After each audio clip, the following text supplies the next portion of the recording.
So good morning. Welcome to IB institute. The Hindu के newspaper को हम लोग डेली डिस्कस करते हैं और आजकल की जो खबरें हैं आपको पता ही होगा। आजकल न्यूज़ में एपस्टीन फाइल, हम बात करें भारत और यूएसए के बीच में बायलैटरल ट्रेड जो खास करके समझौता हुआ है उसके बारे में, या फिर जो पार्लियामेंट में जो बजट सेशन के दौरान में कुछ बातों को लेकर के जो बहस छिड़ी हुई है, उन्हीं सब चीज़ों की चर्चा हो रही है। आज हम जानेंगे कि राहुल गांधी की स्पीच किस तरीके से ट्रिगर किया, ट्रिगर ऑफ, और 8 एमपी को सस्पेंड कर दिया है। पूरी कहानी जानेंगे कि एमपी को क्यों सस्पेंड किया गया, उसके पीछे का कहानी क्या है। दूसरा न्यूज़ है इसमें कि खेमचंद जो है, खेमचंद सिंह मणिपुर में बीजेपी के जो लेजिस्लेटर पार्टी के लीडर के तौर पर बनाए गए हैं, यानी कि वो सीएम बनेंगे। यानी कि जो राष्ट्रपति शासन, प्रेसिडेंट जो रूल लगे हुए थे मणिपुर में, वो अब खेमचंद सिंह वहां के चीफ मिनिस्टर इलेक्टेड होंगे। दोनों की कहानियां को हम लोग समझेंगे। चलते हैं, शुरू करते हैं इस जर्नी में। Rahul Gandhi speech trigger the face off to 8 MP suspend. चलिए मैं शुरू करता हूं बिना समय गंवाए हुए।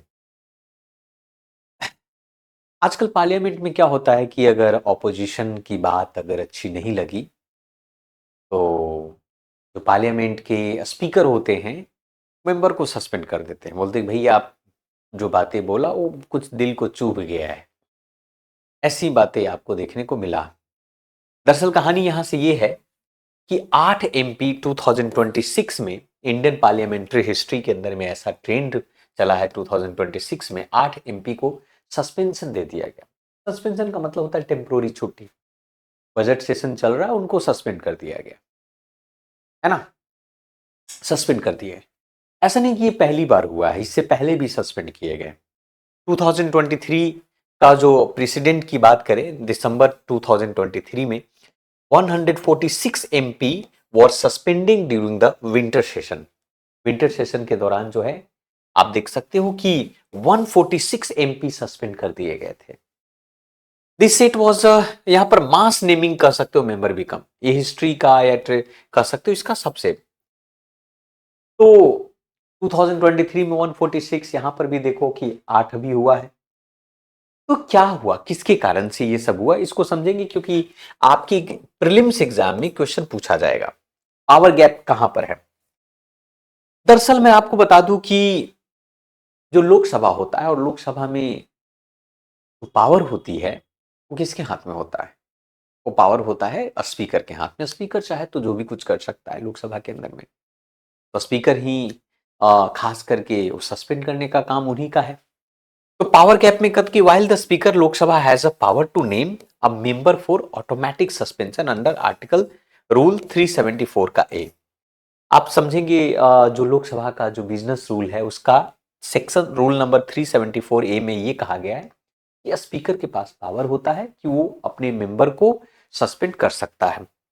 वहीं अगर Rajya Sabha can not suspend member unilaterally, Rajya Sabha में ये काम नहीं हो सकता है, लेकिन स्पीकर जो है ऑटोमेटिक सस्पेंशन दे सकता है। अब दो चीजें समझिएगा ध्यान से, ये स्टेटमेंट डायरेक्ट यूपीएससी में क्वेश्चन के तौर पर आपसे पूछ सकता है कि Rajya Sabha can not suspend the member unilaterally, a motion must be pass by the house. अगर राज्यसभा में मेंबर को अगर सस्पेंड करना होता है तो मोशन पास किए जाते हैं। अगर मोशन पास अगर हो जाता है तो राज्यसभा के मेंबर को सस्पेंड कर दिया जाता है ना। दोनों के बीच में यही डिफरेंस है, दोनों हाउसेस के बीच में डिफरेंस है। लोकसभा में स्पीकर डायरेक्ट सस्पेंड कर सकता है, राज्यसभा में चेयरमैन डायरेक्ट सस्पेंड नहीं कर सकता है। मोशन लाया जाता है, अगर मोशन पास हो जाता है तो फिर सस्पेंड हो जाएगा। ये दोनों के बीच में गैप है, डिफरेंस है पावर की, लोकसभा और राज्यसभा के अंदर में। फिलहाल तो 8 एमपी को सस्पेंड कर दिया गया है ना। अब यहां पर समझिए कि मामला किस चीज के लिए है। आप देख सकते हैं, ये है former chief army staff of Indian general major Mukund Naravane. इनको आप ध्यान से देखिए, जनरल मनोज मुकुंद नारविन। इन्होंने किताब लिखी है 4 स्टार ऑफ डेस्टिनी। अब इस किताब की चर्चा जो है लोकसभा में हुई, पार्लियामेंट के अंदर में इसकी चर्चा होती है। इनके कुछ कुछ लाइनों को पढ़ा जाता है। हालांकि ये किताब अभी मार्केट में पब्लिश नहीं हुआ है, सरकार ने हो सकता है बैन लगा दिया हो, उनमें कुछ ऐसी बातें लिखी गई है जो शायद पब्लिक डोमेन में नहीं आना चाहिए। हालांकि इन्होंने अपनी बातों को लिखी है कि किस प्रकार से सेना के अंदर में किस प्रकार से चाइना की सेना जो है भारत की तरफ आगे बढ़ रही है, और जब सरकार से परमिशन लेने की बात आती है तो सरकार यानी प्रधानमंत्री डायरेक्ट ये कह देता है कि आप समझिए, जो करना, जो आपको अच्छा लगे वो करो, मैं इसकी जिम्मेदारी नहीं लेता हूं। अभी बड़ा सोचने वाली बातें हैं कि देश का प्रधानमंत्री, देश का मुखिया डायरेक्ट ये कह रहा हो कि जो आपको अच्छा लगे वो करो, तो ये तो अनक्लियर बातें हुई ना। आप गवर्नमेंट का हेड हैं, आपसे राय सलाह प्रेसिडेंट ऑफ इंडिया लेते हैं, डिसीजन लेना पड़ता है, तो कहीं ना कहीं आप डिसाइड करेंगे कि भैया सामने चाइना जो हमारी टेरिटरी पर कब्जा कर रहा है उसको क्या करना है, जवाब देना है या नहीं जवाब देना है, आप ही डिसाइड करोगे ना।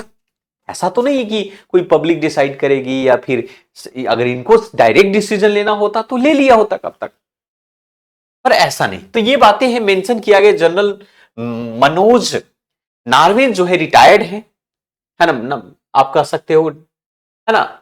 उनकी एक बुक है, मुकुंद नारवेन का नाम है, retired member of the highly sensitive national security है। तो उनका बुक है, बुक का नाम है आपका 4 स्टार डेस्टिनी। मेंबर ऑफ ने इस बात का एलिगेशन लगाया है कि रिगार्डिंग अग्निपथ स्कीम को लेकर, कि जानबूझ के गलवान वैली स्टैंड ऑफ और डेलिबरेटरी जो है स्कीम जो लाया अग्निपथ। अग्निपथ आपको पता ही होगा, अग्निपथ अग्निवीर जो है स्कीम आया था, अग्निपथ स्कीम, जिसमें 4 साल के लिए सेनाओं को भर्ती किया जाता है। और साथ में जो गलवान वैली में 2020 में जो स्टैंड अप हुआ था, वो दोनों मुद्दा जो इस किताब में लिखी गई, और वो सरकार के अगेंस्ट में ये बातें हैं, सरकार को ये बातें अच्छी नहीं लगी।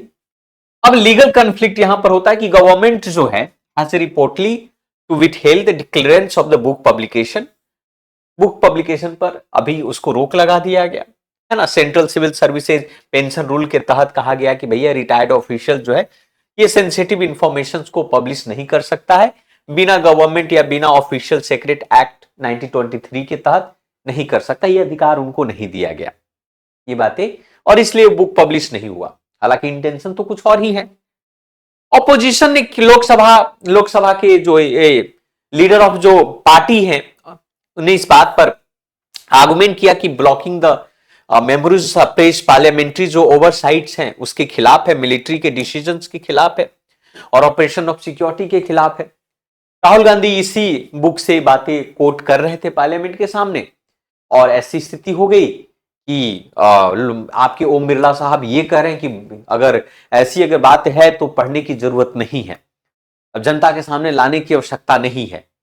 तो कहीं ना कहीं मतलब क्यों भाई, क्यों नहीं लाना चाहिए?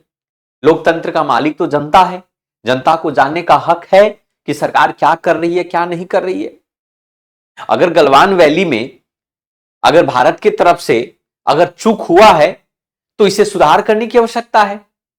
यानी सरकार जो है, इसका मतलब यह है कि मजबूत सरकार, विजन वाला गवर्नमेंट नहीं है। इसका मतलब चाइना के लोगों को अंदर आने दिया जा रहा है और डिसीजन ना लिया जाए, ये तो सोचने वाली बात है। हमारी टेरिटरी के अंदर में वो भी आ रहा हो, तो ये बातें यहां पर होती है। तीसरा जो इश्यूज है इसी के अंदर में इकोनॉमिक कॉन्टेक्स्ट में 2026 इंडिया और यूएसए के ट्रेड डील को लेकर, भारत और अमेरिका के बीच का जो ट्रेड डील जिस तरीके से रहा है, मानो ऐसा लगा कि डोनाल्ड ट्रंप साहब जो है जबरदस्ती इस ट्रेड डील को उन्होंने करवाया है। ऐसा मानो ऐसा रखता है कि प्रधानमंत्री मोदी की कुछ सीक्रेट है, उन्होंने फोन करके कहा कि भैया अगर भारत और यूएसए के बीच में अगर ट्रेड डील नहीं हुआ तो हम आपका सीक्रेट बाहर रिलीज कर देंगे। आनंद फानन में प्रधानमंत्री ने डिसीजन ले लिया कि ठीक है, हम आपका महंगा ऑयल लेने के लिए तैयार है। रशिया जो सस्ता ऑयल दे रहा है ना, और उसको छोड़ करके महंगी तेल लेने के लिए तैयार है। आप जिससे कहोगे तेल लेने के लिए, आप अमेरिका से कहोगे तो हम अमेरिका से हम लेंगे ऑयल, वेनेजुला से कहोगे तो वेनेजुला से लेंगे, जितना में कहो उतना में लेने के लिए तैयार है। अब ये भी बहुत मुद्दा है, क्योंकि एपिस्टन फाइल जो है उसमें मेल के जरिए ये पता चला कि मोदी जी का मेल पड़ा हुआ। तो ट्रंप और मोदी का जो ट्रेड डील जो है, खास करके ये चल रहा है एक हाइपोथेटिकल और एक्सपेक्टेड जियोपॉलिटिकल के बारे में ये बात होता है। एक रेसिप्रोकल टैक्स के बारे में आप देख सकते हैं कि भारत पर 18% टैरिफ लगाने की बात किया गया।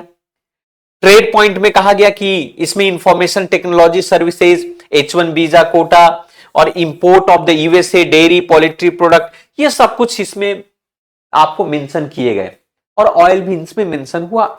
तो इस पर भी काफी चर्चा में रही बहुत सारी बातें। ठीक है, नेक्स्ट पॉइंट आप देख सकते हो, इसी के अंदर में कुछ फीचर्स और भी मैं आपको दिखा देता हूं कि स्पीकर रोल क्या होता है। एक कॉन्टेक्चुअल में आपके यूपीएससी के प्रीलिम्स में ये क्वेश्चन आएगा, प्रीलिम्स के अंदर में एक क्वेश्चन पूछ सकता है, expected to be a impartial arbitrator. Article 93 के अंदर में कहा गया है कि एक्सपेक्टेड एंड इम्पार्शियल आर्बिट्रेटर के तौर पर स्पीकर का ये रोल है। Often accused to executive overreach during the suspension, के दौरान में वो कर सकता है, स्पीकर के पास पावर है कि भाई अपने मेंबर को हटा सकता है।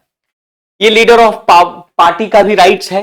अंडर 1977 एक्ट के दौरान leader of party is the shadow of prime minister, है ना। In the Westminster of system leader of opposition में भी आप कह सकते हो, पार्टी के लीडर ऑफ ऑपोजिशन में होता है वहां पर, हालांकि इंडिया में तो वो नहीं है। वॉइस वोट के बारे में बात करें तो क्विक वोटिंग मेथड है, जहां पर चेयरमैन डिसाइड करता है यस और नोज के बारे में। यस और नोज, यस अगर जो सपोर्ट में है तो यस बोले, और जो अपोज में है उसे नो बोलना होता है, इसको वॉइस वोट कहते हैं आपका। एडजर्नमेंट या प्रोरोगेशंस की बात करें तो एडजर्नमेंट में मतलब स्पीकर के द्वारा किया जाता है, सस्पेंड किया जाता है सिटिंग को। लोकसभा अगर चल रहा होता है तो उसको सस्पेंड किया जाता है, उसको एडजर्नमेंट कहा जाता है। और प्रोरोगेशंस का मतलब होता है कि प्रेसिडेंट के द्वारा किया जाता है, जो सेशन को समाप्त किया जाता है, सेशन के एंड में प्रेसिडेंट जो है प्रोरोगेशंस करता है और स्पीकर एडजर्नमेंट करता है। वो 2 घंटे के लिए, 4 घंटे के लिए, 1 दिन के लिए हो सकता है। ये पूरा बात जो है आपको यूपीएससी के प्रीलिम्स में पूछा जाता है। तो ये 2 चीजें मुद्दा में चल रहा है, जिसके कारण से हम काफी ये मुद्दा में ये है, इसको हम लोग इस तरीके से समझ लेते हैं। अब हम बात करेंगे मणिपुर। आपको पता होगा कि मणिपुर में काफी दिनों से मतलब कन्फ्लिक्ट चल रहा है, कुकीज और मिटीज के बीच में जो कन्फ्लिक्शन है, और वो कन्फ्लिक्शन बड़ा ही खतरनाक है वो कन्फ्लिक्शन। तो यहां पर आप देख सकते हो कि report mention at Manipur was under the president rule 13 फरवरी 2025। 13 फरवरी 2025 को मणिपुर में प्रेसिडेंट रूल लगाया गया था, क्योंकि मणिपुर की जो सरकार, गवर्नमेंट जो चला रहे थे, उन्होंने इस्तीफा दे दिया, उनको हटा दिया गया और वहां पर प्रेसिडेंट रूल लगा दिए गए, है ना, क्योंकि असेंबली को सस्पेंड कर दिया गया था। आर्टिकल 356 इमरजेंसी प्रोविजन है। 3 प्रकार की इमरजेंसी की बात होती है। आर्टिकल 356 प्रेसिडेंट रूल है, आर्टिकल 352 नेशनल इमरजेंसी और article 360 financial emergency. If the president on receipt of report from a governor और अदरवाइज ये satisfied that the government of the state can not be carry on the accordance with the provision of constitution and they issue to proclamation, आप कह सकते हो proclaim करते। Article 356 के तहत ये बातें हैं कि अगर सरकार सही तरीके से अगर नहीं चल रही है तो गवर्नर ये डिसाइड करता है कि राज्य में प्रेसिडेंट रूल लगा दिया जाए, और प्रेसिडेंट रूल लगा दिया जाता है।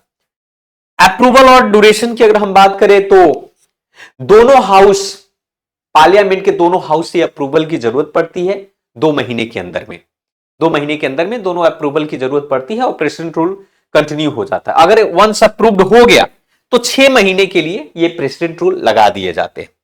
अगर इसको एक्सटेंड करना होता है तो मैक्सिमम 3 साल तक इसको हम एक्सटेंड कर सकते हैं, लेकिन हर 6 महीने पर पार्लियामेंट की अप्रूवल की जरूरत पड़ती है। ये डायरेक्ट यूपीएससी के प्रीलिम्स में ये क्वेश्चन पूछा गया है, कई बार यूपीएससी के प्रीलिम्स में ये क्वेश्चन पूछा गया है। अब यहां पर समझिए कि 1 ईयर बैरियर क्या है। 44th अमेंडमेंट के अंदर में 1 साल का बैरियर क्या था, इसकी कहानी को भी हम समझेंगे। अब यहां पर कह सकता है beyond 1 year president rule can only be extended. अगर 1 साल से ऊपर प्रेसिडेंट रूल है तो केवल एक्सटेंड किया जा सकता है if proclamation of national emergency is operation. अगर मान लिया कि देश में नेशनल इमरजेंसी लगा हुआ है और 1 साल तक प्रेसिडेंट रूल लग गया तो उसको और एक्सटेंड किया जा सकता है। इलेक्शन कमीशन ऑफ इंडिया इस बात से सर्टिफाई हो जाए कि भैया जनरल इलेक्शन कराना बहुत मुश्किल है, तो ऐसी स्थिति में प्रेसिडेंट रूल को एक्सटेंड किया जा सकता है। लेजिस्लेटिव असेंबली अगर ना हो रहा हो तो वहां पर किया जा सकता है। या फिर एनिमेशन सस्पेंशन की बात करें कि assembly is not dissolve and power are merely suspended, तो वहां पर भी रिस्टोरेशन करने में दिक्कत होती है, तो 1 ईयर से ज्यादा, 1 साल से ज्यादा जो है आपको सस्पेंड कर दिया जाता है। अब यहां पर देखो एथनिक्स ग्रुप के बारे में थोड़ा समझ लेते हैं। आपको जो मणिपुर की बात करें तो मणिपुर के अंदर में मुश्किल से 3-4 एक ट्राइबल्स ग्रुप रहते हैं, उसमें से सबसे बड़ा majority of the tribal groups है वो है मीटीज। मीटीज करीब करीब 53% पॉपुलेशन है, और इसका जो रीजन है वो इम्फाल वैली वाला रीजन, नॉन ट्राइबल है। इम्फाल वैली के आसपास के रीजन में ये रहता है 53%, और ये ज्यादातर 60 सीट्स हैं, उसमें से 40 सीट्स पर मीटीज का कब्जा है, एक तरीके से देखा जाए तो, है ना। कुकीज और जो 16% पॉपुलेशन है, और ये सदर्न हिल में रहते हैं, और इनको एसटी का स्टेटस मिला है। 10 एमएलए इनके हैं, 7 बीजेपी के अंदर में 7।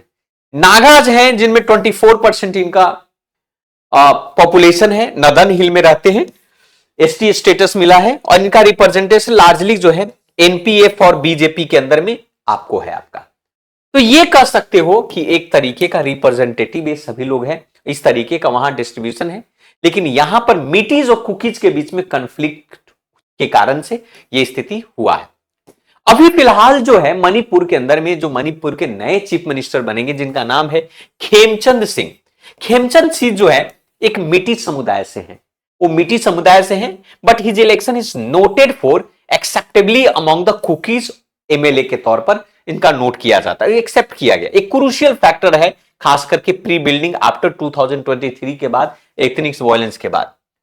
हिस्टोरिक डिप्टी सीएम की अगर हम बात करें तो if appointed by Nemcha Kipgen will be a first women and the first Kuki जो डिप्टी सीएम भी पोस्ट संभालने वाली है। पावर शेयरिंग का मॉडल यहां पर भी चल रहा है, और इस प्रकार से मणिपुर में एक नए मुख्यमंत्री के तौर पर आपको देखने को मिलते हैं। वीरभद्र सिंह को ये आप कह सकते हो उनको हटा दिया है। अब यहां प्रोसेस ऑफ गवर्नमेंट फॉर्मिंग के प्रोसेस को समझ लेते हैं। गवर्नमेंट फॉर्मिंग का प्रोसेस क्या है, यहां पर देख सकते हो ट्रांजिशन ऑफ प्रेसिडेंट रूल का जब बैक लाना होता है, यानी कि हम कह सकते हैं कि आर्टिकल 164 के अंडर में बहुत सारे स्टेप के थ्रू जो है फिर से गवर्नमेंट को लाया जाता है। लेजिस्लेचर पार्टी लीडर का इलेक्शन होता है, मेजॉरिटी ऑफ पार्टी, जैसे अभी बीजेपी की वहां पर मेजॉरिटी ऑफ पार्टी, क्योंकि 60 में से 37 सीट जो है बीजेपी का है ना, तो लीडर उसका बीजेपी का होगा, उसी को क्लेम किया गया है। तो गवर्नर जो उनको मौका देता है, गवर्नर फिलहाल वहां के अजय कुमार भल्ला है, अजय कुमार भल्ला साहब को गवर्नर बनाया गया है। वो गवर्नर जो है लीडर को इनवाइट करेंगे कि आप अपना सरकार बना सकते हैं। आर्टिकल 356 का रिवोकेशन किया जाएगा। प्रेसिडेंट जो है प्रोक्लेमेशन करेंगे कि भाई जो प्रेसिडेंट रूल लगाया उसको हटाएंगे प्रेसिडेंट के द्वारा, और गवर्नर चीफ मिनिस्टर को अपॉइंट करेंगे, और चीफ मिनिस्टर के एडवाइस से आप फिर से सरकार को चलाया जाएगा। फ्लोर टेस्ट होगा, फ्लोर टेस्ट में अगर सीएम पास कर जाते हैं कॉन्फिडेंस मोशन, तो फिर से वहां पर सरकार लौटकर आ जाएगी। यही कहानी है आपका। फिलहाल आप बैकग्राउंड तो पता ही होगा ज्योग्राफिकल कॉन्फ्लिक्ट को लेकर, कुकीज और खास करके इनके बीच में जो कहानियां चल रही थी। तो यहां पर आप समझिएगा कि अभी न्यूज के अंदर में वाई खेमचंद सिंह जो है फॉर्मर पहले स्पीकर थे, अब चीफ मिनिस्टर बन जाएंगे। एन बीरेंद्र सिंह जो है पहले चीफ मिनिस्टर हुआ करते थे, उनका नाम पहले न्यू लीडर के तौर पर प्रपोज किया गया था, अब वो एन बीरेंद्र सिंह नहीं रहेंगे। अजय कुमार भल्ला साहब जो है वो मणिपुर के गवर्नर हैं, और नेमचंद किपजेन जो है, नेमचंद यहां पर खेमचंद और नेमचंद याद रखिएगा, ये नेमचा जो है इनको फर्स्ट वीमेन डिप्टी सीएम बनने वाली है। तो यही कहानी है जो कि मोस्ट इंपॉर्टेंट और आपके एग्जाम के पॉइंट ऑफ व्यू से भी इंपॉर्टेंट है। मैं आशा करता हूं कि आपको समझ में आ गया होगा। बाकी आपका ड्यूटी है इस चैनल को सब्सक्राइब करें, बेल आइकन को प्रेस करें। मिलते हैं फिर से, जय हिंद।